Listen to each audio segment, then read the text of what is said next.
In this video, we will solve the differential equation dy dx is equal to 1 plus y square divided by 1 plus x square. Separating the variables, we can write dy by 1 plus y square is equal to dx by 1 plus x square.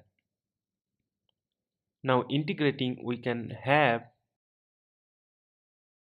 integration of 1 over 1 plus y square is equal to integration of 1 over 1 plus x square plus integration constant c.